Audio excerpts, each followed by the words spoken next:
మనం చూస్తే అంటే ఆ కాలానికి, ఈ కాలానికి ఎంత వేరియేషన్ ఉందనేది. అంటే మీరు వచ్చిన కొత్తల్లో హీరోలకి, క్యారెక్టర్ ఆర్టిస్టులకి రెమ్యూనరేషన్ ఏదైతే ఉందో అంత ఎక్కువ డిఫరెన్స్ ఉండేది కాదు. కానీ ఈరోజు స్టార్ హీరోస్‌గా ఉన్న వాళ్ళు ఎవరైతే ఉన్నారో వాళ్ళకిచ్చే రెమ్యూనరేషన్ ఏమో కోట్లల్లో ఉంటది. మీ దగ్గరకొచ్చేటప్పటికి ఆ రెమ్యూనరేషన్ చాలా తక్కువగా ఉంటుంది అనేది స్పష్టంగా తెలుస్తోంది. క్రెడిట్ అంతా గూడా సినిమా జయాపజయాలన్నీ కూడా సినిమా హిట్ అయితేనేమో అందులో స్టార్ హీరోకి ఎక్కువ క్రెడిట్ ఎళ్తుంది. సినిమా ఫ్లాప్ అయితే డైరెక్టర్ మీదో లేకపోతే ఇంకోరో అవుతుంది. కానీ ఈ వేరియేషన్ అనేది మీకు చూస్తా ఉంటే బాధ కలిగిస్తూ ఉంటుందా? అంటే ఎఫెక్ట్‌లో మీరు పెట్టే ఎఫర్ట్ గాని, వాళ్ళ ఎఫర్ట్ గాని కాకపోతే వాళ్ళు యాక్షన్ సీన్‌లు చేయొచ్చు యాక్షన్ సినిమాల్లో. కానీ పెర్ఫార్మన్స్ వైస్‌గా చూసుకుంటే మీరు ఆ ఎఫర్ట్ పెడతారు. ఇదివరకేందంటే సినిమాకి రెమ్యూనరేషన్ ఉండేది. ఇప్పుడేమో డైలీ కాల్ షీట్స్ వచ్చినాయి. సో, ఇది తలుచుకుంటే మీకేమనిపిస్తుంటాయి? ఈ వేరియేషన్, ఈ రెమ్యూనరేషన్ అంటే వేరియేషన్. రెమ్యునరేషన్ అవన్నీ పక్కన పెట్టేస్తానండి. బేసిక్‌గా ఏంటంటే యువర్ సేలబిలిటీ అనేది చాలా ఇంపార్టెంట్. ఒకానప్పుడు మనం విన్నదే రామారావు గారు గాని, నాగేశ్వరరావు గారు గాని వాళ్ళు రెమ్యునరేషన్ పెంచుదాం అనుకుంటే ప్రొడ్యూసర్స్ అందరిని దృష్టి పెట్టి మేము ఇలా పెంచుదాం అనుకుంటున్నాం మీరేమిటి అని వాళ్ళిద్దరూ ఒక మాటకొచ్చి వాళ్ళు పెంచేవారు. That was the system. అవును. వాళ్ళే అనుకోని అనుకుని ఆ! పలు సందర్భాల్లో హీరోలే మాట్లాడుకొని చేసుకునేవాళ్ళు. రామారావు గారు పెంచుదాం అనుకున్నప్పుడు ఆయనేమో నాగేశ్వరరావు గారిని కన్సల్ట్ చేసేవారట. మేము ఇలా అనుకుంటున్నాం. మీ ప్రొడ్యూసర్స్‌తో కూడా మీరు మాట్లాడి మీరు చెప్పండి. మీరు కూడా మీరేమనుకుంటున్నారు? ఆ! అని. అలా మాట్లాడుకుని సరే మీరింత అండి అలాగే పెంచేవారు. ఇవాళ మార్కెట్ ఓపెన్ అయిపోయింది. ఇట్స్ ఎ బిగ్గర్ మార్కెట్ అయిపోయింది. సో దీంతోని సెల్లింగ్ కెపాసిటీ ఇప్పుడు ఒకానప్పుడు ఒక సందర్భంలో 'ప్రకాష్ రాజ్' గారు ఏదో ఇది చెప్పారు. This is my value. మీరు ఇష్టం ఉంటే నాకు పెట్టండి. ఇవ్వండి. I will work. లేదంటే వదిలేయండి.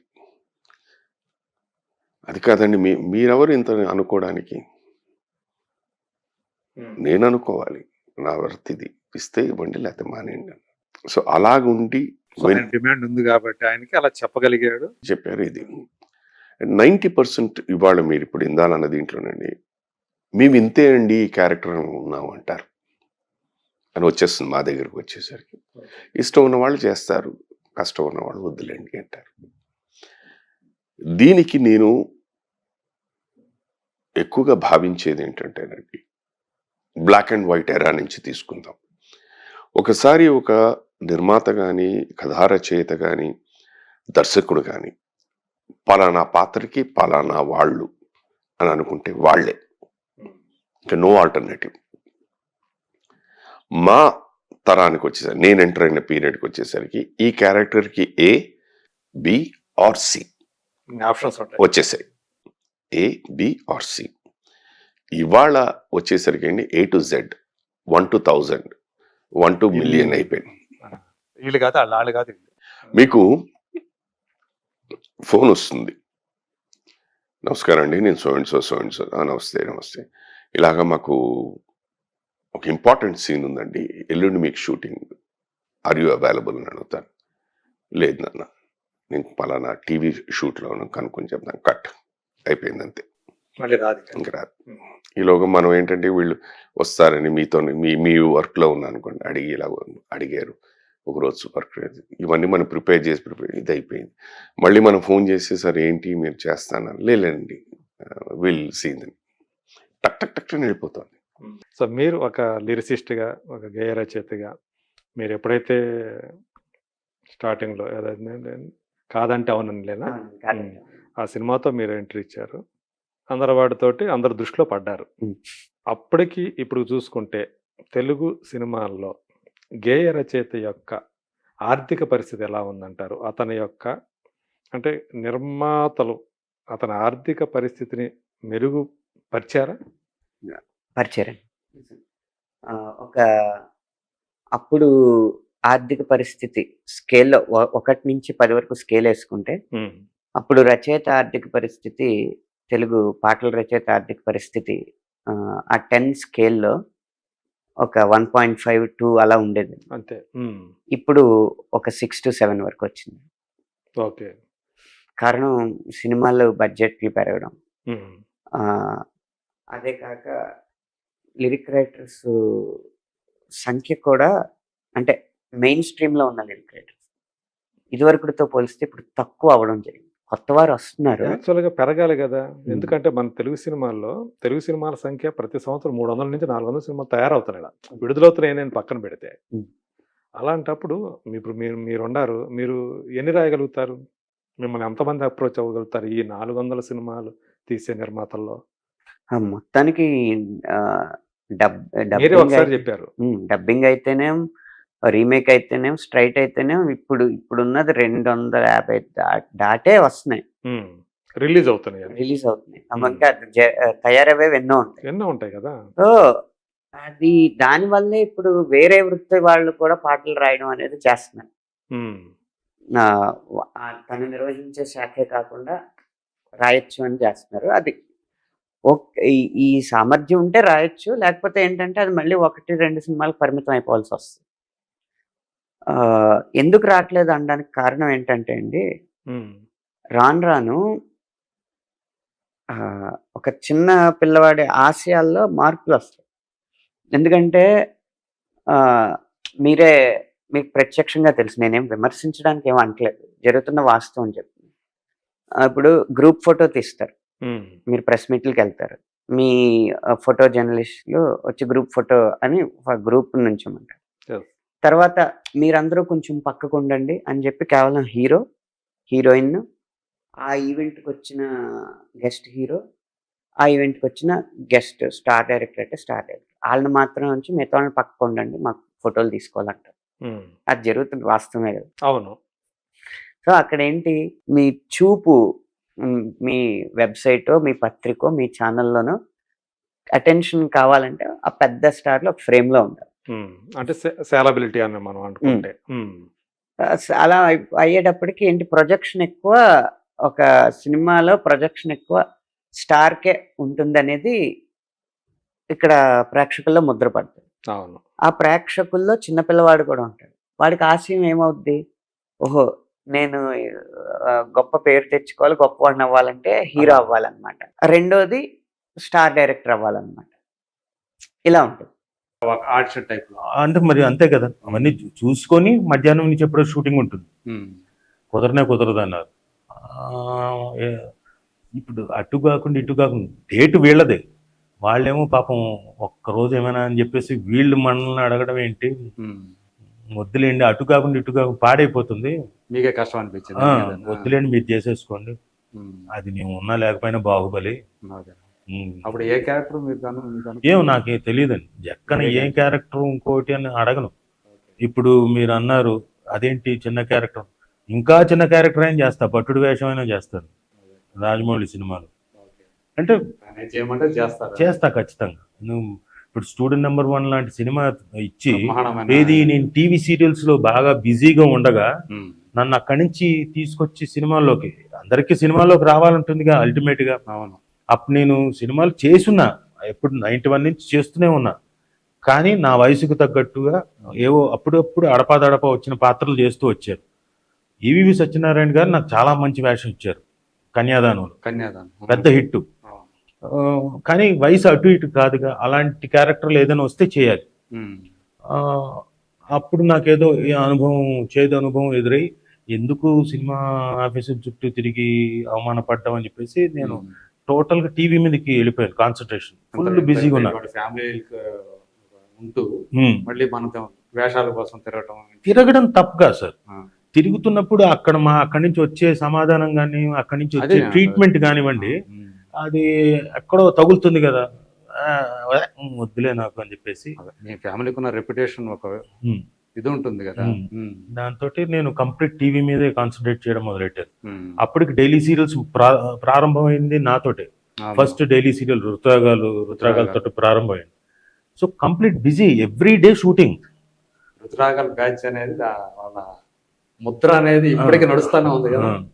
సో రుతురాగాలు, ఓ పక్కన కస్తూరి, ఇంకో పక్కన ఈటీవీలో చదరంగం, పద్మవ్యూహం, మళ్ళీ ఇక్కడ చూస్తేనేమో దూరదర్శన్లో 3 సీరియల్స్, మధ్యాహ్నం రుతురాగాలు కాకుండా ఇంకో 2 డైలీ సీరియల్స్, సిటీ కేబుల్లో ఒక డైలీ సీరియల్. ఒక రకంగా బుల్లితెర మీద ఒక మంచి చాలా పాపులర్ ఫిగర్. చాలా రాజీవ్. చాలా బిజీగా అసలు ఖాళీ లేకుండా చేస్తున్నా. అలాంటి టైంలో నేను ఇప్పుడు ఇదే మన శాంతి నివాసం డైలీ సీరియల్, అది కూడా ఆర్కే నుంచి వీళ్ళదే రాజమౌళి జక్కన్న అక్కడే కదా. అవును, అక్కడి నుంచి నన్ను సడన్ గా సినిమాలోకి తీసుకెళ్ళడం తనే తీసుకొచ్చాడు. అంతే కదా. తను వెళుతూ మిమ్మల్ని కూడా రా అని చెప్పి యాక్చువల్ గా వాళ్ళు నన్ను అనుకోలేదు, ప్రొడ్యూసర్లు వాళ్ళు ఏమో అనుకోలేదు. ఎందుకంటే కొత్త కుర్రాడిని ఎవరినో ట్రై చేద్దాం, ఇతను కొత్త కుర్రాడే కదా ఎన్టీఆర్, సో కొత్త కుర్రాడిని ఎవరినైనా ట్రై చేద్దాం ఆ ఏజ్ గ్రూప్ కన్నా ఇంకొక 4 ఏళ్ళు. ఎందుకంటే అదే కాలేజీలో అదే చదువుతూ ఉండే క్యారెక్టర్, ఫెయిల్ అవుతూ ఉండే. మరి ఇంత వయసు డిఫరెన్స్ ఉండకూడదు కదా. అంటే అఫ్ కోర్స్ తెర మీద అలా కనపడదు అనుకోండి. అంటే వాళ్ళు ఏదో అమౌంట్ చెప్పారు, నేను ఒప్పుకోలేదు. ఎందుకంటే వాళ్ళకే తెలుసు, ఎందుకంటే ఆర్కేలో ఉంది ఎంత పుచ్చుకుంటున్నానో పర్ డే తెలుసు, నేను చెయ్యను దానికన్నా. అన్నిటికీ డబ్బులు అనుకుని ఆలోచిస్తూ కొన్ని డెఫినెట్గా పేరు వస్తుంది. ఏంటంటే సర్లే ఓకే చేస్తాలే. అల్టిమేట్ గా అది పెద్ద హిట్ కొట్టింది, హిట్ అయిపోయింది. మీకు కూడా చాలా ఒక పక్క తనకి తారక్కి ఎంత పేరు తెచ్చిందో, ఒక ఈ కుర్రాడు రాజీవ్ కనకాల దేవదాస్ గారి వాళ్ళ అబ్బాయి అని చెప్పేసి పేరు రావడం. కంటిన్యూస్ గా సినిమాలు సార్. ఆ తర్వాత 5 సినిమాలు వచ్చాయి, ఏది చేయలేకపోయాను. ఎందుకు సీరియల్స్ లో ఉన్నా, డైలీ సీరియల్స్ లో. ఇంకా అక్కడి నుంచి నేను డైలీ సీరియల్స్ వదులుకోవడానికి నాకు దాదాపు 8-9 నెలలు పట్టింది. అందరిని కట్ చేసుకుంటూ అందరిని రిక్వెస్ట్ చేసుకుంటూ, అందరేమో అలాగే మా ఫుల్ పీక్ రేటింగ్ లో ఉన్నామ్మా, నువ్వు అలా చేయకమ్మా. సార్ అలా కాదు సార్, సినిమాలోకి వెళ్ళడం అనేది చాలా కష్టం. ఆఫర్లు ఇప్పుడు వస్తున్న టైంలో ఇప్పుడు 5 సినిమాలు వదిలేసాను సార్, ప్లీజ్ సార్ అని అందరినీ రిక్వెస్ట్ చేసుకుంటూ, వాళ్ళు కూడా కరెక్టే కదా అని ఆలోచించి, అయితే ఒకేసారి వదులుకోలేరు కదా, నెమ్మదిగా చేసుకుంటూ అల్టిమేట్ గా నన్ను వదిలేసరికి నాకు వేషాలు రాలే. ఇదేంటిది అనుకున్న టైంలో వేషాలు వచ్చాయి, ఇప్పుడేమో కట్ చేసుకుంటే వేషాలు రావట్లేదు. నాకేమో ఫిల్మ్ ఇండస్ట్రీలో నాకేమి ఎటు వెళ్ళి ఎవరి దగ్గర ఎలా పిఆర్ చేయాలి, ఎలా మెయింటైన్ చేయాలి ఇవి తెలియవు. ఏదైనా కార్యక్రమం జరిగినా, అది సామాజిక ప్రయోజనం ఉన్నదైనా వెంటనే వెళ్ళిపోతా ఉంటావు. అవును, ఇప్పటికీ అట్లా ఊళ్ళు ఉంటావు. అంటే అట్లాంటివి కూడా నువ్వు కూడా ఏదో స్వయంగా చేస్తున్నావు, కొన్నిటిగా నువ్వు ఆర్థికంగా కూడా హెల్ప్ చేస్తున్నావు. ఏం చెబుతాం, అనుకున్నంతలో ఏదో ఒకటి చేయాలి కాబట్టి తింటాం అంతే. నువ్వు కూడా ఏమన్నా స్వయంగా ఏదైనా పెట్టి ఒక ఆర్గనైజేషన్ లాగా పెట్టి ఇంకేం లేదు, అట్లాంటిది ఏం లేదు, అదేం లేదు. కానీ కొంచెం అట్లా చేసేవాళ్ళకి ఏదైనా చేయటం మనం. మన ఊరి స్నేహితులు ఏమంటూ ఉంటారు దక్షిణామూర్తి దక్షిణామూర్తి అయితే ఆడు కూడా రావాలని పాపం, రావాలని ఈ కుదరదురా, ఉద్యోగం వదులుకోలేడు. టీచర్ ఉద్యోగం, మంచి రచయిత ఉండరా, నీలో మంచి పాటలు రాయరా అని అదేమన్నా రాస్తుంటారు కదా, రాస్తుంటాడు. రిజైన్ చేసేసి అంతా వచ్చేస్తాండ్రా ఇంక 2 ఏళ్లలో అని అన్నాడు. వచ్చి నువ్వు స్వయంగా మొత్తం తిరిగితే కానీ తెలియదురా అని చెప్పేసి నేను అంటుంటా. ఇంతేలా అనుకుంటుంటారు కొంతమంది. సరే కానీ చేసేదేముంది. అదే శ్రీశ్రీ గారిది ఒక్కటే గుర్తుపెట్టుకుంటాను నేను ఎప్పుడు. ఏంటది? నిప్పులు చిమ్ముకుంటూ నింగికి నేను ఎగబాగితే నిబిడాశ్చర్యంతో వీళ్ళు, నెత్తురుగక్కుకుంటూ నెల రాలిపోతే నిస్సహాయంగా వీళ్ళే. మేము ఎప్పుడు అనుకున్నారో బాబుడే మా జీగోషుడు మామూలుడు గదిలి అన్న చూడే నాకు తెలుసురా, ఏదైనా తేడా వచ్చి కింద నాకు పెద్ద గాలి నాకు మాట అనుకుంటే అట్లా నాశనం అయిపోయాను. అదే నోళ్ళు అంటాయి. నేనుగా ఉంటే సరిపోయిందిగా, ఎందుకు వచ్చింది కూడా. ఇప్పుడు రేపు ఏం లేవు, ఇదేమి లేదు, ఇకను ఎల్లకాలం ఉండవు ఈ సినిమాలో. వయసు మీద పడింది, ఇది అయిపోద్ది, అన్ని ఇది అవుతాయి. ఏంది 1 సంవత్సరం 2 సంవత్సరాల తర్వాత ఒక 5 సంవత్సరాలు చేస్తావు. తర్వాత ఏంది పరిస్థితి, ఏంది. సో ఈ తర్వాత అయినా కొత్త వాళ్ళు వస్తారు కదా, ఈ రోజు మనకు అవకాశాలు వచ్చినాయి, తర్వాత వాళ్ళు అయినా రావాలిగా. రక్తం వచ్చినప్పుడు ఏంది అప్పుడు పోయి ఏదో పని చేసుకుంటాను అంతే. దానికి నేను ఇదైపోయే పనిలే. ఏంది నీ బొట్టోడి దగ్గర పోయి ఏదైనా రొయ్యల చెరువు దగ్గర కాపలా ఉండటం, లేకపోతే ఏదో చేసుకోవటం, కిళ్ళి బొంకు పెట్టుకోవటం. చాలా మంది అంటారు, చెప్తుంటారు కదా, సినిమా రంగంలో ప్రధానంగా చెప్తూ ఉంటారు, దీపం ఉండగానే ఇల్లు చక్కదిద్దుకోవాలి. అంటే ఉన్నప్పుడే సంపాదించుకోవాలని, దాచిపెట్టుకో. కొంతమంది ఆ దాచిపెట్టుకోవడం తెలియక ప్రలోభాలకు రకరకాల ప్రలోభాలు ప్రభావాలకు అయితే గురయ్యి ఖర్చులు పెట్టేసేసి పెట్టేసి. రకరకాల వ్యసనాలకు లోనయ్యి అజయ్ ఘోష్కి అలాంటి ఏమి ఇప్పుడు అంత లేదు, అంత ఉంటే నీ పాటి తాటాకులు కట్టేవాళ్ళు.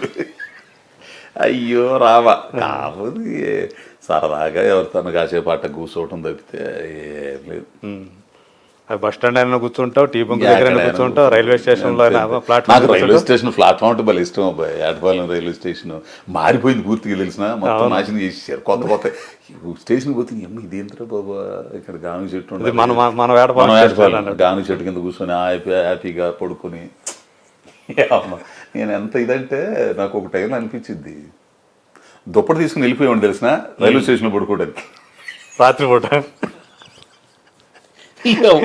అదే ఇల్లు, అదే ఆ చెట్టు కింద చివరిన స్టేషన్ చివరిన ఉండేది ఓ బల్ల, అక్కడ పడుకుంటే బల్ల నిద్ర పట్టింది. ఏంది ఆ చెట్టు కింద అది అన్ని పోయిన చెట్లన్నీ కొట్టేసారు, మొత్తం ఇదైపోయింది. ఒక్కసారి అదే అంటే అలాంటి స్థితి నుంచి రైల్వే స్టేషన్ ప్లాట్ఫామ్ మీద కూడా పడుకునే స్టేజ్ నుంచి ఇప్పుడు ఈరోజు ఇంత పాపులర్ యాక్టర్గా పేరు తెచ్చుకున్న ఈ క్రమం కనుక నిజంగా చూస్తే ఒక కథ రాస్తే నీదే ఒక పెద్ద సినిమా కథ అవుతుంది అనిపిస్తుంది నాకైతే. అంటే దగ్గర నుంచి చూసిన వాడిగా నీకు అంటే నీకేమనిపిస్తుంటుంది ఈ ఎదుగుదల చూస్తే? ఇదంతా కూడా అంటే ఇది కాకతాళీయంగా అయితే వచ్చింది కాదు, దానంతా అదే వచ్చింది కాదు. దానికోసం నువ్వు నానా కష్టాలు పడ్డావు, చాలా అగచాట్లు పడ్డా, అవమానాలు కూడా పడ్డావు. అయ్యో అవమానాలు అయితే మామూలుగా లేవరు నాయన అసలు. అయ్యో ఒకరికి చెప్పుకోలేదు, నీకు కాబట్టి తెలుసు, నీకు కొన్ని తెలుసు, నీకు బాగా కొన్ని నీకు కూడా తెలియని చాలా చాలా ఉండవు అసలు. వాళ్ళు అవమానంగా మాట్లాడిన నోళ్లే ఎప్పుడో అనుకున్నాం వాడు కొందలే అని అంటాం, అయ్యే పోగొట్టం. అదే ఎందాక చెప్పాను విషయం, అంటే నాలుక అటు ఇటు ఇది అవుతాం.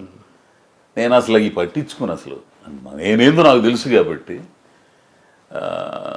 నా మీద నాకు నమ్మకం ఉంది కాబట్టి నేను ప్రయాణం చేయగలిగాను. ఇంకో టైంలో అయితే అబ్బా నీకు బాగా అంటే అసలు ఇక వదిలేసి వెళ్ళిపోదాం అనిపించిన సందర్భం ఏదైనా తటస్థిందా నీకు? ఎప్పుడైనా తటస్థించిందా? అసలు అనిపించలేదు అబ్బాయి, అనిపించలేదు. కానీ సాంబలక్ష్మి ఇగో పొయ్యో ఆడే తెలుసుకో,